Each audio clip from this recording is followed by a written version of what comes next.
Hello, everyone, and welcome to the Prose podcast. I'm your host, Tally Shamus, and today I'm joined by writer Rowan Brighton Brown. We talk querying, writing compelling settings, and stay until the end to hear Rowan's thoughts on why an MFA won't necessarily prepare you to write commercial fiction. Rowan is a queer Southern writer hailing from the Blue Ridge Mountains. Their middle grade and young adult books are represented by Alexander Slater at Sanford J. Greenberger Associates, and they are a mentor for both the Write Team Mentorship Program and Smooch Pit. When they aren't writing, they can be found researching in their local library or exploring the outdoors. Rowan, thank you so much for joining me today. Absolutely. Thank you so much for having me. It's lovely to finally meet in person. So, Rowan, where are you at in your writing journey? I'm in a really cool place, and I think, like many of us on this traditional publishing track, I can't share the exact specifications, but things are going really well, and I'm very, very happy with what's happening behind the scenes. This thing that I've been treating as a career for a long time is actually materializing into a career, which is a really lovely threshold to be on. I'm supporting myself with this work. I'm sharing my book with amazing people, and I have the immense privilege of working on my story with talented folks in the industry, which is all kind of the dream. So things are sort of becoming more and more serious every day, which is absolutely a roller coaster ride. Well, it sounds like you really poured a lot of yourself into your work and your writing and getting to where you are. And on that note, does your life and your identity influence what you write? Absolutely. I think that answer has to be yes for all of us, but in the most explicit way, yes for me. I write a lot of queer and trans characters because I am also queer and trans, and that has been a fascinating journey in the midst of the rest of my life. I didn't see a lot of those stories on the shelves growing up, and the ones that I did see were kind of like issue books surrounding that identity, which wasn't really reflective of my life. My life has been much more interested in my academic pursuits and who my wife is as a person rather than just as a gender. And so I spend a lot of time writing books with those characters that are just cool stories, and their identity happens to be something going on in the back. That's fantastic. Now, I believe you were awarded a grant for a really cool residency. Can you tell me a little bit about that? Yeah, absolutely. So I think this ties really nicely into place. I am originally from the tip top of South Carolina, the very bottom of the Blue Ridge Mountains of Southern Appalachians. And I wrote a really lovely book that I care quite a bit about called White Trash Witchcraft that is set in that vague area. I'm not living there currently. I'm in school, I'm in grad school elsewhere. And I knew I needed to go back to make sure that I got the language and the landscape correct. I've been supported throughout my writing career since I was 18 years old by a really lovely organization called Young Arts, and they were able to give me a grant to go and stay at a writer's residency really deep in the Blue Ridge Mountains in western North Carolina, which was an absolutely fantastic experience. I went down with the massive goals of being able to get outside and into the backwoods, and also meet some local healers and talk to them about the witchcraft that was practiced in the area that I was growing up in, as well as some of the modern versions of healing.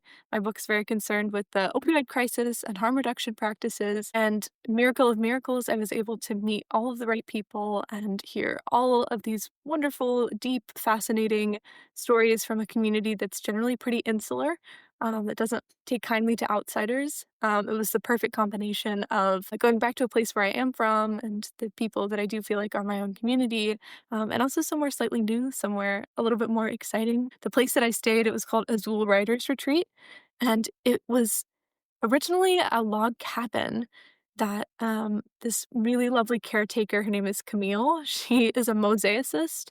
She lost her arm in World War II, and then settled deep back in these mountains and built the log cabin into this massive handmade mansion.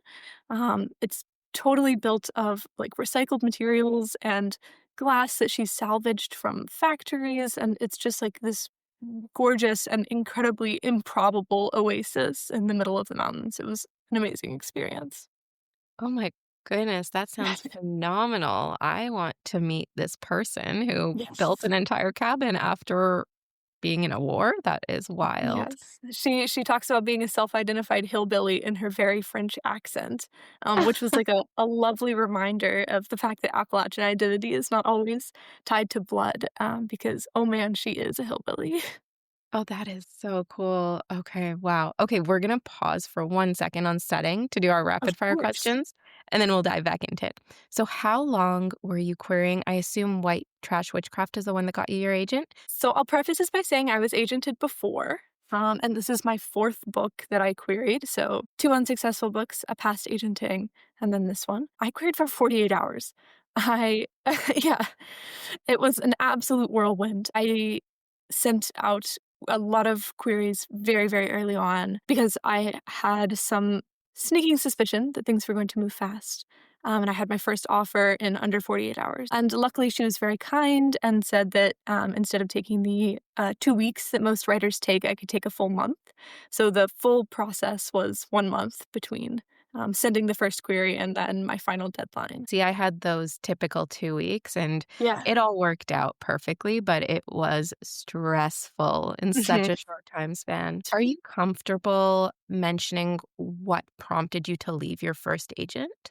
Yeah, absolutely. I will be like fairly vague just in the interest of professionalism, as I would advise many other people to do so. But my first agent, I was her first client. Everything was very new. I think that there was maybe some inexperience at play, and I found myself wondering if perhaps there was more out there that could help me with my next book. I was also with a very like children's literature focused agency, which was wonderful when I was writing middle grade and when the market was sort of favoring middle grade. But as I started writing darker horror, older YA stuff, I thought that maybe there were better matches out there. And so I think that's kind of a unique story in that there wasn't something big and bad that like sort of forced me out necessarily. And I would encourage other writers if something's not the right fit, then be bold, be brave, see if maybe there is a better fit out there for you. Yeah, I think that's a great message. Now, when you were sending out those queries the second time around, how many agents did you query? 67. Uh-huh. Hmm. Yeah. And did you pick and choose in terms of their agency? Did you want specifically a small agency or a big agency? Does it matter? Yeah, I think it does matter, but I ended up picking both. My general idea with querying is I start with a list of every reputable agency that deals with my age category, and then I pick the best fit within. Because of how short this querying process was, I didn't get to the end of my list. I think agency size, it does make a difference in experience, but it wasn't like a qualifying factor for me. I wanted to make sure that the agencies I was applying to were selling books in my categories and selling books that I like, respected, was excited about. And that really was the most important thing. Hey, and so you mentioned your offer period was 1 full month, which sounds Yes. fantastic. So what was that offer period like for you? Was it stressful? Was it fun, exciting? Yeah, absolutely insane. Just like a crazy whirlwind. I had 10 offers by the end of it. And so, yeah, yeah. And so, even though I had a full month, which was absolutely wonderful, I was still trying to fit 10 phone calls into an incredibly busy time in my school year. And also, just like processing all of that is really, really crazy. So, my offer period was just like, I feel like I don't even have a ton of memory of it because it just went by like so fast, so bizarre. And with 10 offers, how did you pick your agent? What were kind of the criteria? So the first thing I'll say is the agent that I eventually picked got back to me at 5 p.m. the night before my deadline. So I almost didn't take the call because I had already made up my mind and I had great options and I was exhausted and so ready to be done. That I decided you got to see it out. You have to take the call. So like, there's two answers. The first everyone should live by is that I made my decisions based on Publishers Marketplace, understanding what deals each agent had made, understanding what kinds of books they were good at selling, taking a look at Absolute Right, the forums there, and Writer Beware. Kind of tapping into the Whisper networks, taking a look at pub tips and just having some common sense about how to figure out who is reputable and who has red flags and who is making deals that are similar to deals that could be made for me. So like that's the first logical part of it. And that narrowed me down to like specific echelon of agents within my set of offers. The second was that I had some really varied reactions to the fact that I had a lot of offers on the table. I had some agents react to that in a way that made me uncomfortable or a little distrustful, which no fault of anyone. Like, no one was bad or unreputable or like red flag in any way. It was just something that I think people maybe hadn't experienced, and they were reacting in ways that I was like, not really my favorite dealing with that. And I don't know if I would want to deal with that kind of vibe down the line. So on the phone with the person who would eventually become my agent, Alex, he's lovely. It's the day of my deadline. It's like in the afternoon. I know that as soon as I get off the phone, I need to make a decision really, really fast. And we've been talking. He's really wonderful. He's definitely got everything that I want on his like publisher's marketplace and his reputation. He asks about my other offers, and I say, all right, I have 9 other offers. And we've been very professional, like going back and forth. And he just breaks down and he goes, holy shit, dude, what are you going to do about that? And we both just started laughing. And it was this lovely moment of like, he wasn't talking to me as an agent. He wasn't talking to me as someone who's trying to win me over. He wasn't talking to me as like a prize to be won, which was definitely something that I experienced. It was just like a very human moment of connection that was wondering like what I as a person was going to do about this crazy situation. And I really appreciated that, along with his actual plans for the book, his actual understanding of all of that. But that one moment was quite a relief after many other reactions that weren't necessarily in line with what I wanted. I love that. That's so nice. And it's so Mhm. funny you say that because I had a very similar experience actually. So I Really? was chatting with you during my journey of trying Yes. to decide who I'd go with. And all of a sudden, the Thursday before the Friday, when I was No. supposed to make my decision, Yeah. an offer came in that I basically had told my husband, if these agents offer, I'm going to go with them. And they come in the night before I'm supposed to decide. August 8th was when I was supposed to make my decision. That was my deadline. So I had my offer call with Yes. them at noon. And, typically you have the offer call, you say thank you, you get off the call and Yes. you make your decision. Yes. But at the end of the call, I just thought, what, this is too perfect. We've had such a good call. All my other offer calls, one of them was an hour, the other two were half an hour. So I had shorter offer calls. This call, I Yeah. think, went on for an hour and a half. Oh, And lovely. we were just chatting and talking about the book and all our plans. And at the end of the call, I just said, you know what? I just want to let you know that it was so wonderful. So anyway, I'm so glad that, we've both had these generally positive journeys and Yes. experiences. Now that we've got that all out of the way, let's dig into setting the stage. So talking about Yes. book settings. So how do you approach setting in your writing process? Does it come first? Or do you think you first come up with your characters and your plot and then figure out a setting to work around them? Yeah. I don't think it comes first, but it is often pretty integrated into my plot. I think that's like an important aspect of setting is that it needs to be there for a reason. So I would say it's definitely not the first thing on the page, but as I'm developing like an outline and understanding of the characters, where they're from is always important to what they're going to do next. Very fair. And what drew you to the settings of your books? I know you mentioned you're from Appalachia. Yeah. I'm a Southerner and I'm a queer Southerner, a progressive Southerner, and that is like a part of me that is always like at odds, always kind of struggling with an identity and a background that I'm proud of and excited about, and also like deeply ashamed of and conflicted about. And I think I'll be writing about that until the day that I die. Writing helps so much with figuring out exactly who you are by getting Yes. those words on the page. So, how Yes. important do you think it is to visit places that you write about? I think it's very important to visit the places that you write about, and even more than that, it's important to talk with people who are from the places that you write about. I think, like, sometimes even visiting can just give you kind of that, like, veneer of truth about a place, and talking with folks who really understand what it means to be from there, who can really identify those language quirks and what those trees will actually look like. I think that can, help you get something, much more authentic. Yeah, and I mean, that's also great for writers that can't necessarily afford to visit all the locations they're writing about with Yes. the internet. Luckily, we can do that research without Yeah. actually leaving our homes. Now, How do you balance historical accuracy with creative license? So do you change some of the aspects of your settings?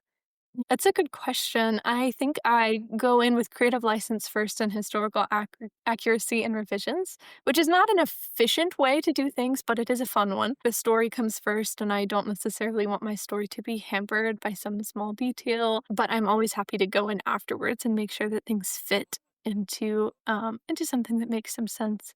I think that when I deviate from the real world, from something historically accurate, then I want there to be a really solid reason for why that happens. I wrote a really lovely retelling that was set during the lead up to the Obergefell Hodges decision on gay marriage, and worked with an editor who had me go through and make sure that everything was historically accurate, not only to that moment, but also to the story that I was retelling, which was kind of interesting. And we ended up settling on a really lovely author's note that pointed out any of the changes that were made and exactly why we decided to make the changes. And I think it really pulled the book together. It created something that was engaging with the real world in a very like nuanced and interesting way. So I'm not opposed to little changes. I just like to make sure there's a nice reason for them. Yeah, I totally agree. It's funny. I read Babel by R.F. Kuang, Yes. and at the beginning of that book, she mentions several historical inaccuracies and Mm, explains why. Like, for example, she says that oysters at the time of writing the book were something that, the higher class people didn't eat. yeah. But she had a memory of eating oysters at Oxford, Mm. and she wanted to include that. So she mentions, that's not accurate, but I do that. So it's Mhm. interesting. It also helps you to get to know the author, so I like that. Yes. Yes, I've become quite a connoisseur of authors' notes. I quite like, when we can acknowledge that our stories are interacting with a real human being, and they're such a lovely bridge to be able to do that. Yeah. Now, in terms of actually visiting your places, are there any surprising details that you discovered that changed the flow of your story? I think it was like discovery and rediscovery when it came to the language and vernacular of my main character. So my main character has like an accent and speaks in a way that people would identify as Southern or Appalachian. But I was very dead set and determined not to do, just the regular run-of-the-mill Southern accent that gets shown, like, on television. Number 1, because that's not an Appalachian accent necessarily. Number 2, because it's not real. We don't talk like that. And so there was a continual process of trying to figure out if the things that the people in my life were saying were just crazy things my family said or actual hallmarks of a very specific regional accent or something learned from that more like falsified southern accent. Um, and so going back home and listening to people and trying to ask and pick things apart, ended up being much more surprising than I realized. And there were all sorts of things that I learned were regional that I had no idea, which was really cool and helped like bring that to the front of the story.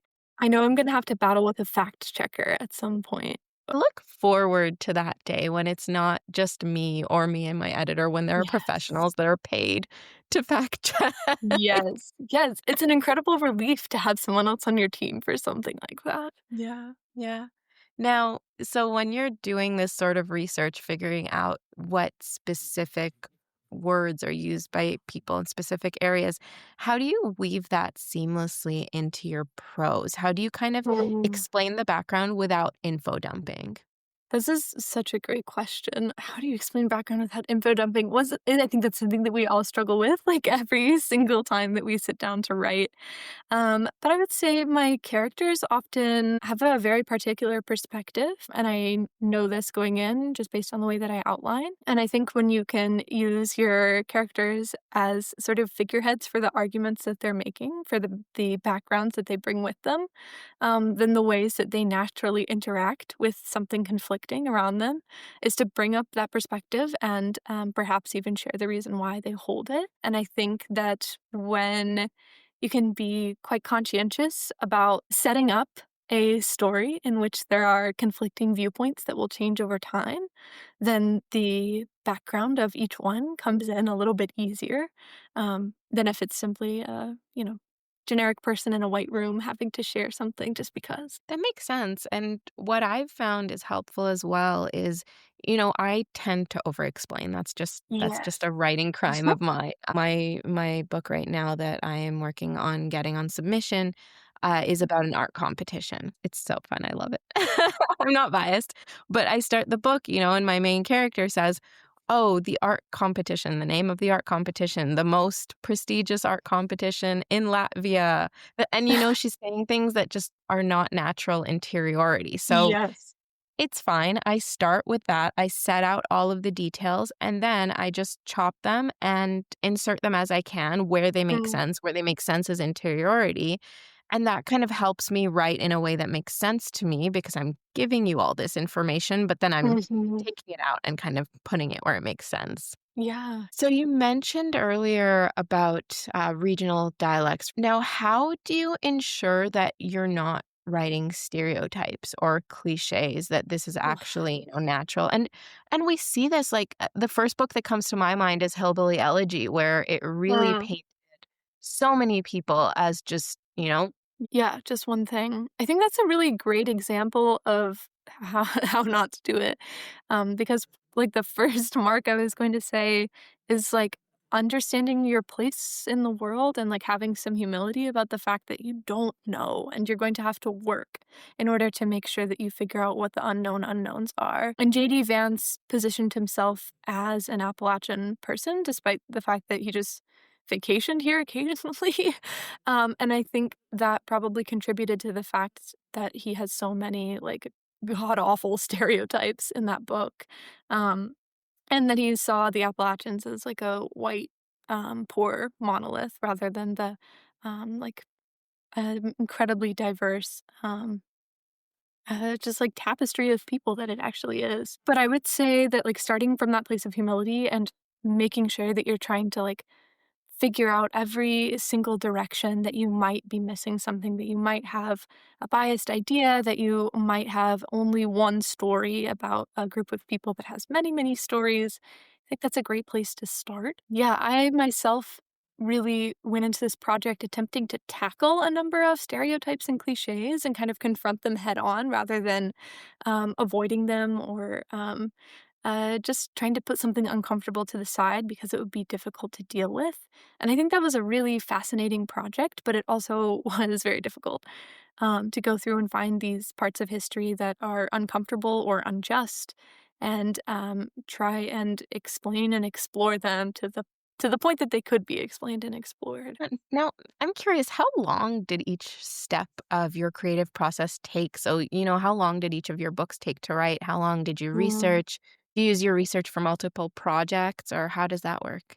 Usually, I like to research, a little bit before and then during the drafting process. I guess maybe some during revision too, now that I think about it. So the research is like seamlessly flowing into and the really wonderful thing about being a novel writer is that we can just pick things that bring us joy that we want to do. And so um, perhaps, a deliberate, sustained research into one of these topics would have taken a long time and a lot of effort, but because it's something I just enjoy quite a bit, then constantly reading books about the region and about the opioid crisis and about the ethics that go into things, was just something that came naturally, something I was interested and excited about. So that kind of gets woven into all of these other projects.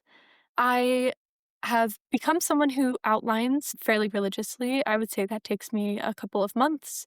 And then I'm a fast drafter. I write a incredibly dirty draft, a zero draft, usually in a month or under a month for all of my books. I always say that for me, drafting is a sport and revision is an art.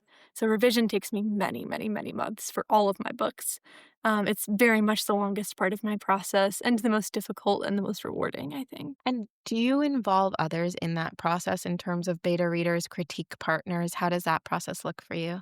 Yes, absolutely. I came up through an MFA style workshop education for writing. And so I have always had feedback and often had unkind feedback or just blunt feedback. That's something that I've been very adjusted to since I was young and something that I've really learned to just like cherish and appreciate.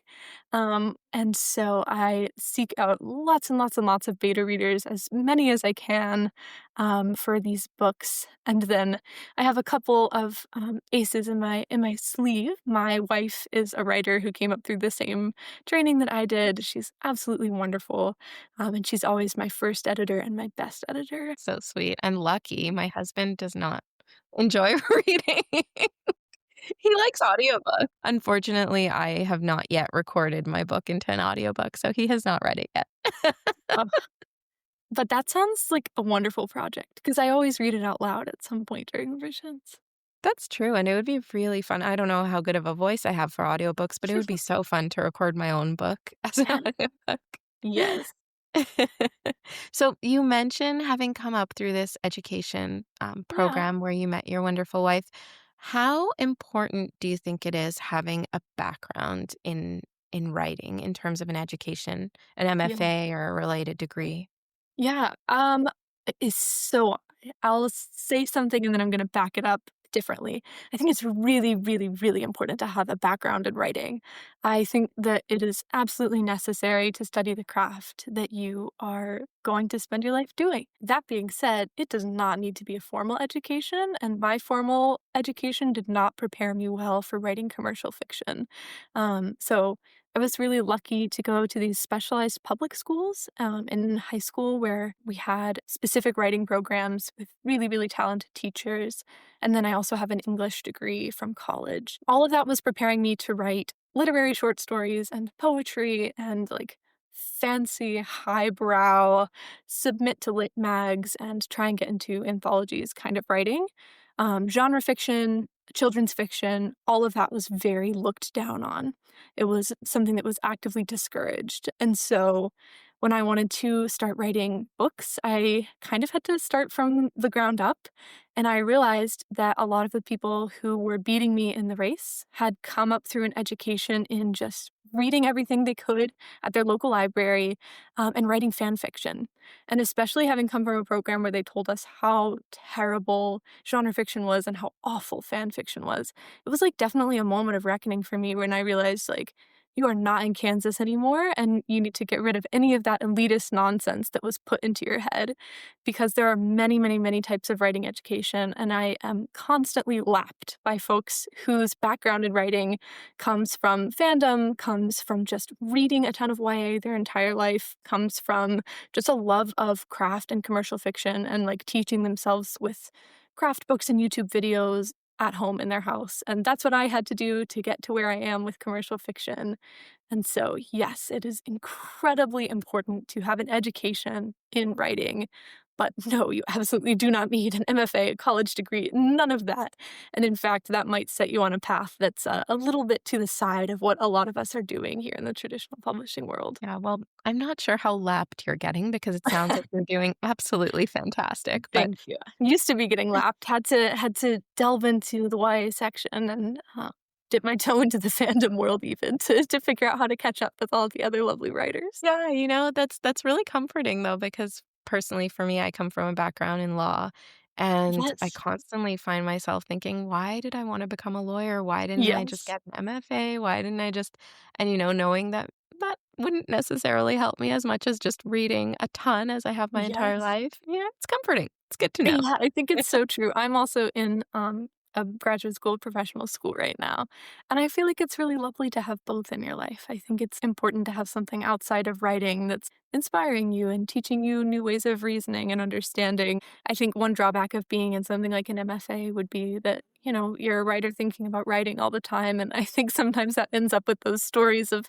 writers writing about writing that no one ever wants to read. It's important to have other stuff in our life that's fulfilling. Yeah, definitely. I think it also, for me at least, really helped me appreciate writing because for so long I was doing things that I thought were what I was supposed to do or what would make me seem Mm, successful to yeah. others and be impressive. And now, it's still unreal to me to think that it could be my career to just sit and write stories because that Ugh, just It's a dream. It's an Yes. absolute dream. Yes. Um, Yes.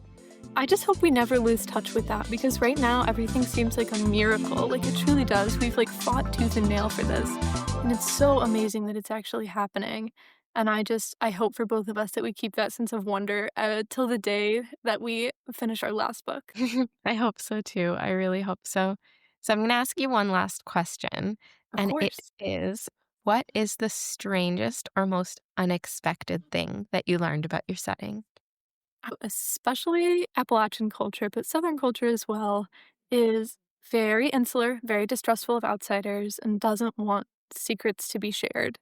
That was my experience, especially like a distrust of Northerners, of an educated elite, of anyone sort of moving into our spaces. That was something that I grew up around. That was something that I saw really well documented in the literature, and something that I knew was going to be a problem when I went back in to do some more like close anthropological research. And when I got there to my writer's residency, my lovely host held a potluck, and everyone from all the hills and hollers came down to meet and talk to me about what their Appalachian culture was like.